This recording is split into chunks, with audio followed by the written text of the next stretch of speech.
Monsieur le Premier ministre, présence inédite depuis un demi-siècle, et Raymond Barre, mais qui avait la double casquette du Premier ministre et de ministre des Finances, qui montre peut-être la gravité du moment ou votre inquiétude, Monsieur le ministre, Madame la ministre, Monsieur le rapporteur général. Depuis octobre 2024 et le budget Barnier, l'équation n'a pas bougé. Nous allons débattre d'un budget minoritaire, présenté par un gouvernement minoritaire, bien plus minoritaire encore, et je ne vois pas comment son sort pourrait être différent. Je ne vois donc pas comment notre Assemblée pourrait l'adopter. Cet énième projet de budget macroniste ne fait donc que poursuivre et aggraver les effets néfastes des budgets précédents. C'est un budget antisocial et anti-écologique qui, associé à celui de la sécurité sociale, est un musée des horreurs inégalitaires qu'un sursis de 3 mois de l'âge de départ à la retraite payé par les pensions des retraités ne saurait atténuer. Le budget de l'écologie a déjà baissé de 11,6% cette année. Le gouvernement veut le couper de 17,5% supplémentaires, soit moins 5,3 milliards en 2 ans. L'économiste Jean Pisani-Ferry confirme qu'il faudrait chaque année 37 milliards de dépenses publiques écologiques supplémentaires jusqu'en 2030. Le budget de l'agriculture a déjà baissé de 12,9% en 2025 et le gouvernement veut aller plus loin en le coupant encore de 6%, soit une perte de 860 millions d'euros en 2 ans.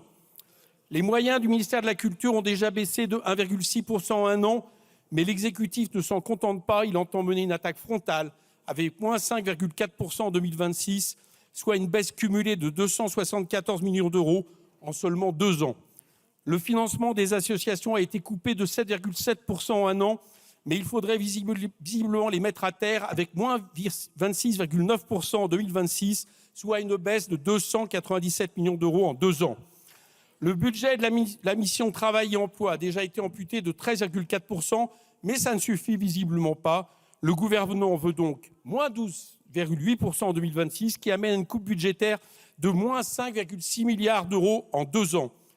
Au total, si le budget du périmètre de l'État affiche une augmentation de 10,5 milliards d'euros, cela s'explique d'une part par une augmentation de 5,7 milliards du PSR au profit de l'Union européenne, que pour ma part je souhaite voir diminuer de la contribution nette au budget de l'Union européenne et de l'augmentation de 6,7 milliards d'euros du budget des armées. Le budget des autres ministères diminue de 6 milliards en tenant compte de l'inflation. Or, les effets économiques de ces budgets sont documentés. Ils sont toujours néfastes. L'austérité est récessive. Elle nuit fortement à la croissance. En 2025, elle aura coûté 12 milliards d'euros. Le même effet, en pire, est à redouter en 2026. L'Observatoire français des conjonctures économiques prévoit que le budget actuel amputerait 2 fois plus gravement la croissance, moins 0,8 points de PIB, soit une perte de 24 milliards d'euros en 2 ans, soit les 2 tiers de baisse de dépenses que vous voulez imposer. Parallèlement, l'austérité nuit à l'emploi. Le budget Bayrou avait déjà conduit à une aggravation du chômage qui est passé de 7,4% en 2024 à 7,5% en 2025. Le budget qui nous est présenté pour 2026 aggraverait encore cette tendance en atteignant près de 8% selon les différentes prévisions.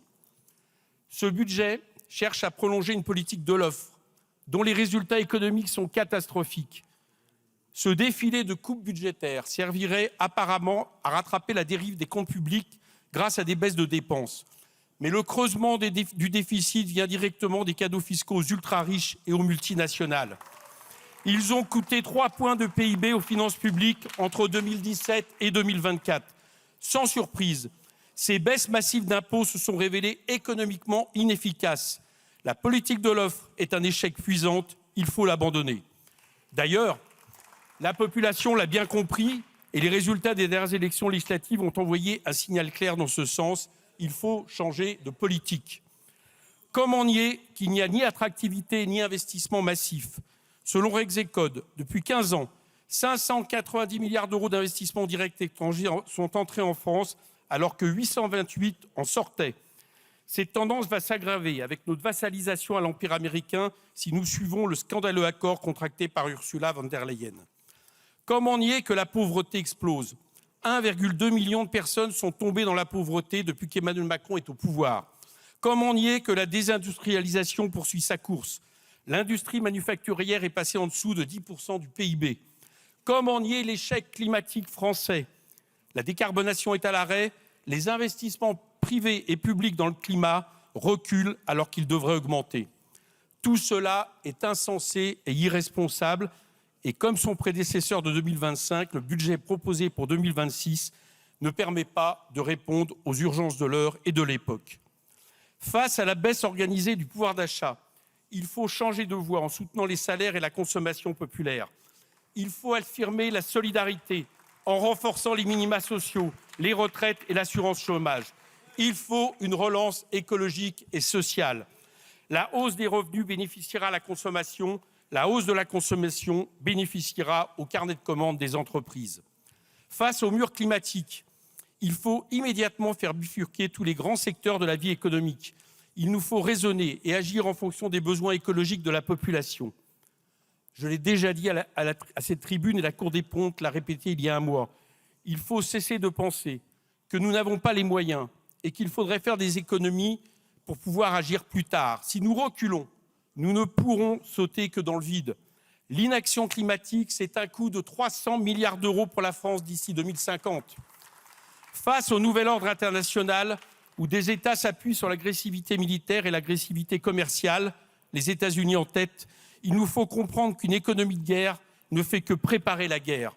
Il nous faut répondre avec force, mais pour satisfaire les besoins essentiels, il faut relancer l'industrie, il faut des mesures protectionnistes, des nationalisations de secteurs stratégiques, à commencer par l'acier, mais pour servir notre bifurcation écologique et sociale et non l'armement. Enfin, il ne faut pas se résigner, contrairement à ce qui est claironné par les porte-voix de la politique de l'offre, il y a bien une alternative. Oui, on peut, en allant chercher qu'une partie des cadeaux fiscaux plus riches accumulés depuis plusieurs années et sans toucher à ceux de la quasi-totalité des Français, récupérer près de 180 milliards d'euros de recettes qu'on pourrait ainsi dépenser avec 80 milliards pour répondre aux besoins sociaux et 50 milliards pour répondre aux besoins écologiques, et on ferait même mieux que vous en termes de déficit. Il serait possible de revaloriser le SMIC et les minima sociaux, introduire une garantie jeune, recruter des enseignants et dépenser massivement dans l'hébergement d'urgence pour que personne ne dorme à la rue. Il serait possible de décarboner, d'anticiper, de réparer, au lieu de mégoter sur le budget des sapeurs-pompiers. Nous pourrions bifurquer vers le 100% renouvelable, soutenir sérieusement la conversion agricole vers le bio, garantir le droit à l'eau et protéger mieux nos forêts. Cette bifurcation n'est pas possible en amendant à la marge ce budget. L'examen en commission des finances a bien montré qu'il n'est pas possible d'aménager ce texte. Cette semaine, dans la nuit de mercredi à jeudi, la commission des finances que je préside a rejeté par un résultat sans appel, historique, le projet de loi de finances pensé par François Bayrou et présenté par le Premier ministre Sébastien Lecornu par 37 voix contre 11. Cette débâcle apparaissait inévitable, tant ce budget ne pouvait satisfaire aucun bloc. Ce texte était invotable lors de son dépôt à l'Assemblée et il est toujours invotable à l'issue de la discussion en commission. L'essence du texte n'a pas changé. Il demandait toujours trop à ceux qui ont peu et toujours trop peu à ceux qui ont beaucoup. En outre, comment accepter l'article du gouvernement qui augmente à 200 ou 300 € le prix d'une demande de naturalisation ou de renouvellement de titre de séjour? C'est une attaque honteuse, violente et injustifiable contre les personnes étrangères. Comment accepter l'amendement qui divise par deux l'exonération de taxes foncières pour les bailleurs sociaux pour gagner 400 millions d'euros?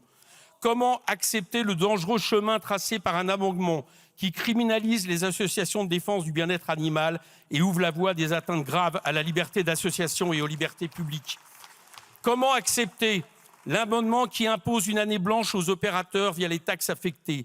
Cela signifie autant de reculs écologiques et sociaux, avec des coupes budgétaires sur Météo France, l'Office français de la biodiversité, France Travail, les agences régionales de santé et des dizaines de scènes nationales et d'institutions culturelles. Il y a eu de nombreux votes communs entre le bloc central et l'extrême droite sur la culture, l'environnement, les droits humains les plus défavorisés. Tous ces votes sont alarmants, signe sans doute d'une trumpisation des esprits jusque dans notre Assemblée. Comme je l'ai dit, ce texte était invotable à l'origine, il est toujours invotable après avoir été discuté et je ne vois pas comment il en serait autrement en séance. Si d'aventure certains, l'Élysée, cherchaient encore à rejeter la faute sur l'Assemblée, sa prétendue incapacité à voter un budget, force est de constater au travail que le travail parlementaire a été bien mené et je salue le rapporteur général, les commissaires qui ont mené ce travail, nos administrateurs. Tous les arguments ont été échangés. Or, l'Assemblée nationale est représentative du peuple. Le problème, le blocage, réside plutôt dans l'obstination à pousser un texte minoritaire qui, à l'issue de la commission, n'est plus soutenu que par un seul groupe de cette Assemblée.